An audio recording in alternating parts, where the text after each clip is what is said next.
What's up, YouTube? It's your boy Rex Righteous at it again with another episode of All Eyez on Raph, episode 5. What's going on, everybody? I want to say happy holidays, happy New Year's, Merry Christmas to everybody. This is a sort of a late video. I was under the weather and dealing with a whole bunch of stuff with work, family, friends, trying to make time to make this video. I've been trying to come up with different type of topics, but I've been staying on the same theme of topics. And the first thing I want to talk about is the trade that happened about 2 weeks ago, right before Christmas. It is December 28th now. There was a trade from the Boston Celtics to the Mavericks, which traded Rajon Rondo over to the Mavericks. I'm looking at their roster now and I'm checking it out. They got Raymond Felton, J.J. Barrera, Tyson Chandler, Monte Ellis, Richard Jefferson, Devin Harris, Dirk Nowitzki, Chandler Parsons, Greg Smith, Charlie Villanueva, Farouk Aminu, Ricky Ledo, I think it's Ledo, and Greg Smith, Dwight Powell, and Rajon Rondo. So I just wanted to ask you guys, what do you think of Rajon Rondo joining the Mavericks? I actually feel that the Mavericks are going to be slightly better. They should go up at least one or two up. They should go up two slots on their rankings on the West Coast. I love the way Rondo plays. He's definitely top 5 point guard in the league for me. I've always been a Dirk Nowitzki fan and a Mavericks fan, but there's no other team for me than the Heat. I love the Heat. That's my favorite team. I root for the Knicks. I root for the Celtics as well. I've always rooted for the Mavericks, but overall I love the NBA. You know, there are certain teams that I love to root against, but it's good to see the Mavericks come up with another way to make a big time trade during the season. They usually do this around the deadline, right after the All-Star game, but it seems like they did it early, and it also seems like Rajon Rondo wanted out. I wasn't following any of the articles at that time, but Rajon Rondo is now a Dallas Maverick. So I wanted to ask you guys, what are your favorite point guards in the league? What's your top 5? And I'm here to list mine. My top 5 is Rajon Rondo, in no order. Basically, these are my top 5s with no one overlapping the other. Stephen Curry, Rajon Rondo, Derrick Rose, Tony Parker, and John Wall. That's my 5. My upcoming star that I really want to shine is Shabazz Napier. I hope he does well, but that's also because he's playing for the Heat. So I'm kind of being biased there. That's my point guard that I want to rise up and show the world that he has talent. But there's a bunch of stars out there that are great, like Russell Westbrook is another one. He's definitely number 6. If it's not Tony Parker, it's definitely Russell Westbrook. And there's a bunch of other players out there that are really great at what they do, and they're great leaders. So I would like to hear, what is your top 5? I don't think you can get a top 5 that's wrong, really, because nowadays it's a point guard league. So I would love to see the discussion we can create off of that. And I just wanted to point out that the NBA season has been really modest this year, kind of relaxed and not as hyped up as last year. As soon as LeBron went back to the Cavs, all the hype and all the villain type of mentality of the East Coast conference when it comes to teams and matchups and rivalries is all gone now. There was a lot of times that people used to look forward to the Knicks and Heat playing, and we used to look forward to different matchups like the Lakers and the Celtics and the Nets and things like that. But now all these teams have been watered down. The Lakers don't look the same. The Warriors look great. I keep my eye on Stephen Curry because that man is always making he's always making a difference in his team. So he's always showing that he could play in many different ways. So it's good to look at Stephen Curry and the Warriors and what the Splash Brothers are doing out there. The Clippers look good. But like I said before, man, the NBA is not as hyped up as last year or even 2 years ago. And it's kind of fluctuating to go down a bit when it comes to ratings and everything. People are not talking about the NBA as much. But anyway, that's my take on the NBA. Here on episode 5, I got more stuff I want to run by you guys. Okay, so I wanted to touch on another story that I picked up from a friend. It's about a player, a gamer, meant to say, who has arthrogryposis. Now, this guy has some messed up hands, some messed up feet. He can't really use them. I guess it's kind of like he was born like that. And if you guys would like, I'll also send you the link of this guy playing video games. But he's actually one of the top Chung League players in Texas. This guy can only play with his face. He plays with the controller on the side of his wrist. The back of the controller is on the side of his wrist, and he basically controls and hits the buttons with his face. Now, this guy's a top Chung League player in all the tournaments in Texas, and he's also one of the best Super Smash Brothers players in the country. When he only's been playing the Smash Brothers game for about 6 months to this prior date. I'm not sure if it could be more, but he hasn't been playing it for that long. You know, Smash Brothers been out for a long time.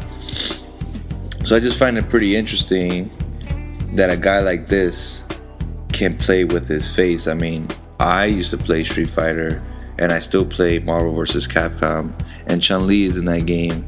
And to think that another person can beat me playing with his face is kind of like, to me, I find that out of this world. I find that like a talent, a skill. This guy also gives tips to other players that are trying to learn how to play the game, because he adjusts the buttons and everything, like all the buttons to have them a certain way so he could play and do his combos and things like that. He doesn't have it regularly. He doesn't have regular settings for a person that has hands, that can use their hands. So I guess he's trying to this is basically like a light towards the people that game that are sort of handicapped. You know, I'm sure that there might be other stories out there like this, but I just wanted to give you guys a look at something that's different when it comes to gaming, and not just about what's the latest fashion and the latest thing that's going on with gaming. Also, there is some talks about Red Dead 3 coming out. Anybody that liked Red Dead for PS2 or PS3, that game is definitely coming out next year. It's in the talks for PS4, so I'm excited for that. I heard about the PSN and the Xbox networks going down. It should be back by now, but I just feel bad for you guys. I don't have a PS4 yet. I had a PS3 for about 2 years. Things went a little crazy because I had my PS3 in my luggage, and I guess I didn't wrap it well enough when I came over here to Las Vegas, because I moved from New York to Las Vegas, and ever since then my PS3 has been messed up. So things didn't get taken care of with that, and now I have no system. But I'm working on getting another PS4. That is my mission, because PS4, any type of gaming is definitely therapeutic. I encourage anyone to have it, even if you want to play it once a month. It's therapeutic. Everyone needs a little gaming every now and then. But anyway, I would like to touch on a different topic now, and I just wanted to give you guys an insight on that. By the way, his name is Brawly Legs. That's his gamer tag. His name is Brawly Legs. His real name is Mike Begum. Mike Begum. Check him out. He's from Laredo, Texas. He's a Street Fighter 4 player. Check him out, man. He's really good. There's some interviews on him on YouTube, so check him out. So I wanted to give a shout out to some of my Vegas people, because there are some news that we might be getting a team, but we're not sure. It's not sure about which sport we're gonna be getting, which is, we don't know if it's gonna be soccer or NHL. Now Las Vegas City Council has already signed off on Las Vegas having a team. So now basically the MLS is picking out which state are they gonna work with. They're checking out some other states. These are expansion teams, so there's nothing to really argue about. It's mainly like which city works more for making money for the MLS and for this team. Right now there are some talks about them coming over to the the MGM Resorts, ANG Indoor Arena located behind the New York Casino Hotel in Las Vegas. So the arena is basically scheduled to open in 2016. There's also some talks about Mayweather also wanting to use that arena to fight one of his last fights. So I just wanted to give you guys a shout out on that, because I'm sure you will be interested, and I am definitely interested. I really don't mind the fact that Las Vegas doesn't have a team. I like some of the stuff that we have with the college teams, the Las Vegas Rebels. And there's been talks about Las Vegas getting a couple teams in the past, like the Utah Jazz or the Sacramento Kings, coming over to, switch names and basically make it like a Las Vegas thing. There's been some controversy about how this is a betting city and a betting town, and things are changing. So let's see what happens. At the end of the day, nothing is set in stone, but we are expanding, and if we have more stadiums, eventually there will be a plan to have a team here. If not, there'll be plenty of more teams coming here to play, so it will be almost as if we have a team, or we would be almost like an ambassador for sports, which is okay. We already have UFC and boxing. Those are sports. Just in case you don't know. So that's just a shout out I wanted to give to my Las Vegas people, and give some insight to some of the followers that don't know about some of the Las Vegas news. Last but not least, I wanted to touch on a nail that's been driven through a coffin. As weeks go on and on about this Mayweather and Pacquiao talk about them fighting, I keep reading more news and seeing more clips and checking out more interviews, and the pattern does not change. I really do not think this fight is gonna happen.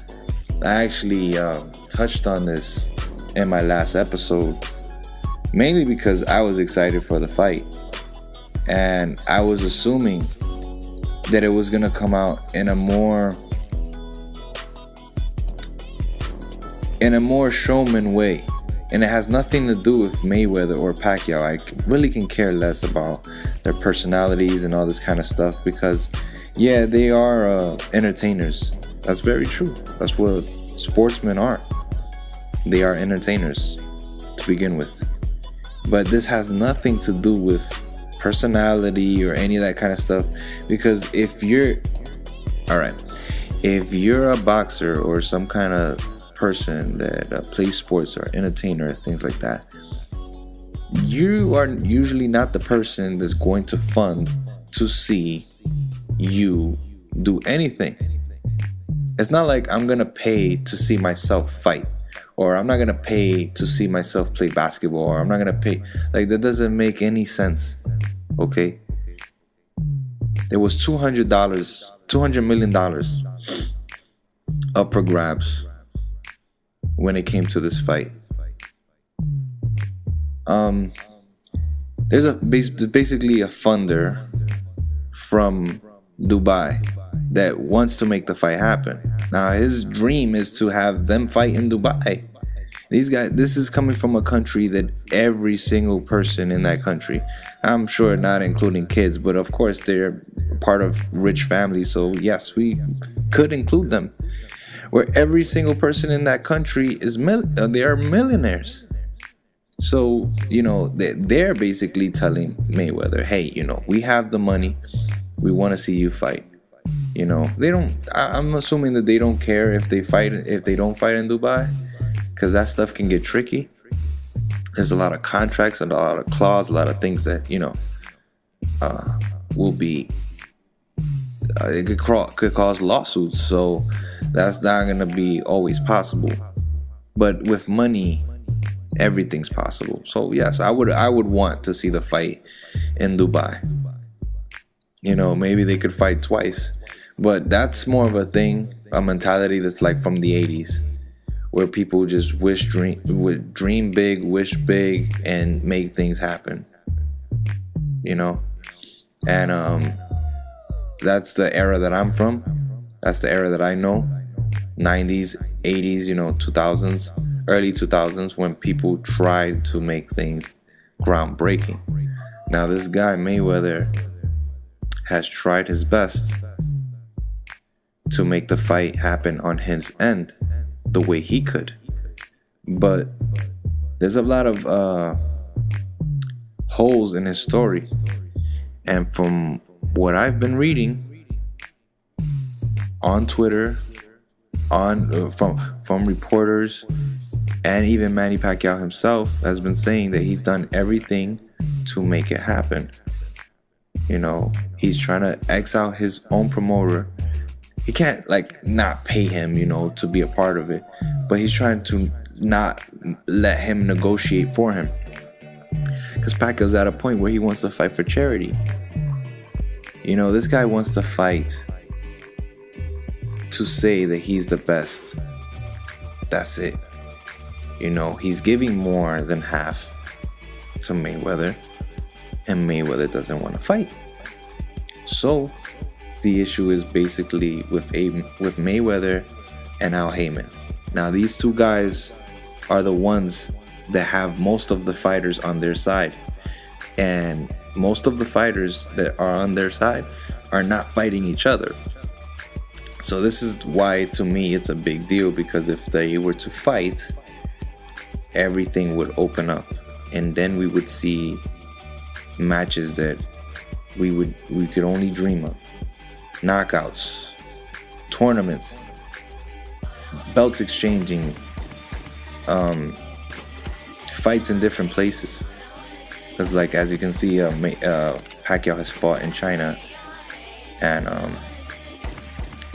they've also fought in New York. They fought in Texas. Cotto likes to fight in New York, and he's already fought in Texas in that huge stadium where you can hold 100,000 people. Like, these are the chances that Mayweather's missing out on, and so is Pacquiao, of course, because I don't believe it's all Pacquiao's fault. I actually believe it's more Mayweather's fault because he's the A side. He makes the decisions.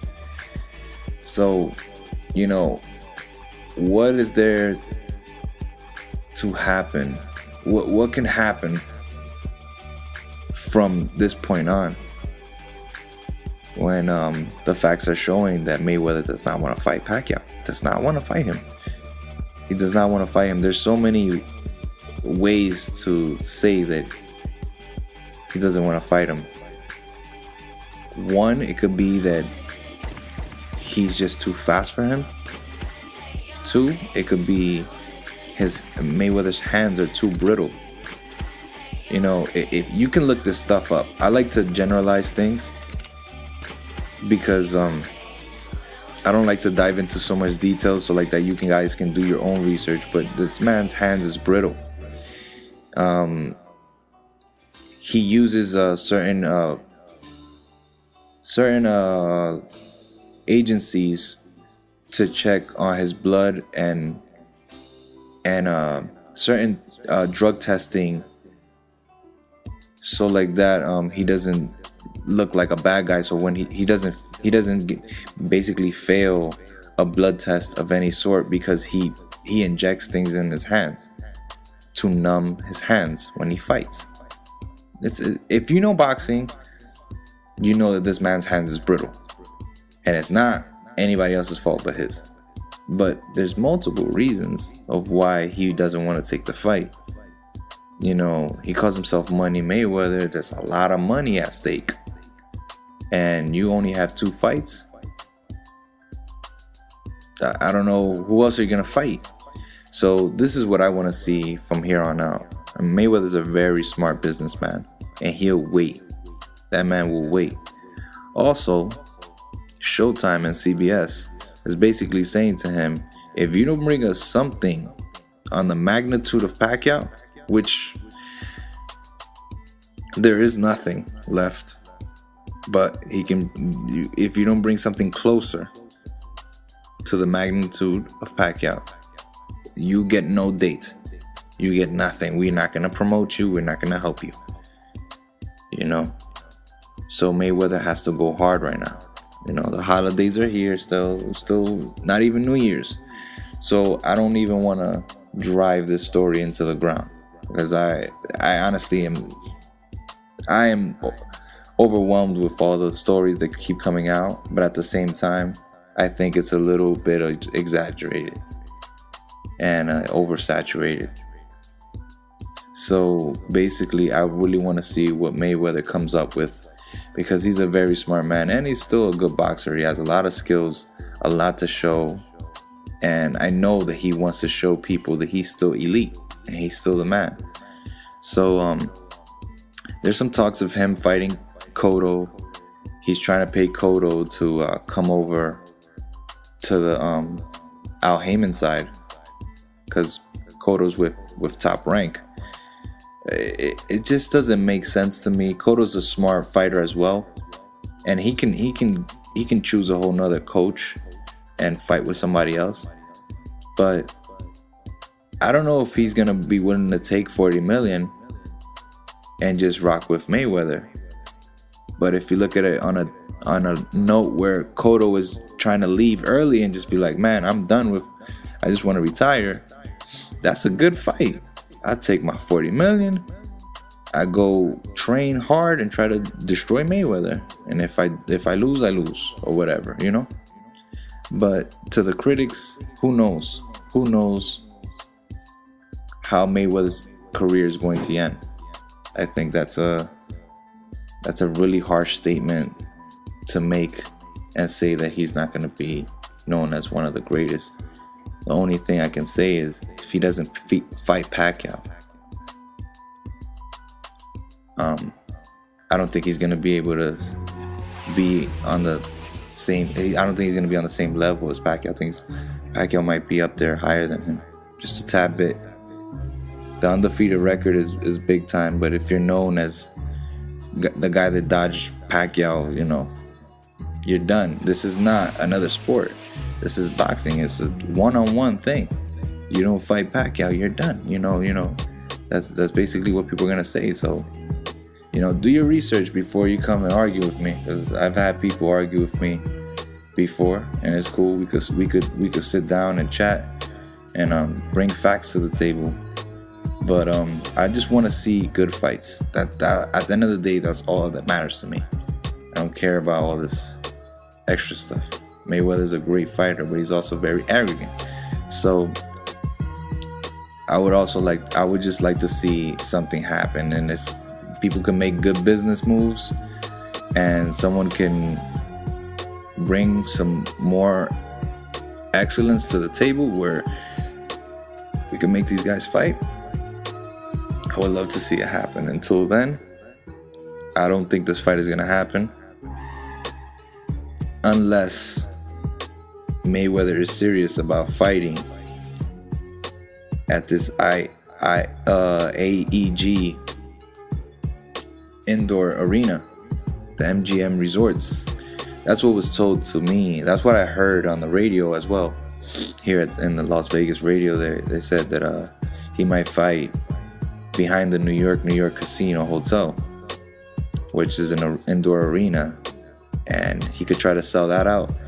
But like, it's just kind of weird to me, you know. I would rather sell out 100,000 seats at the Cowboy Stadium, but whatever. If he has a contract with the MGM and that's what he wants to do, is sell it out and promote it really hard, then he could do that. But right now, there's a lot of people that want money now. Like Showtime is expecting money back from Mayweather. He didn't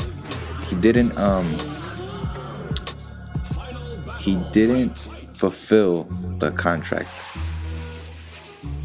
When he fought Maidana, his numbers went down, and you see Mayweather talk about promoting that Pacquiao fight in the interview with him on YouTube. The last interview he had with Showtime promoting the Pacquiao fight, saying that he was gonna fight Pacquiao on May 2nd. He said the pay-per-view numbers are down.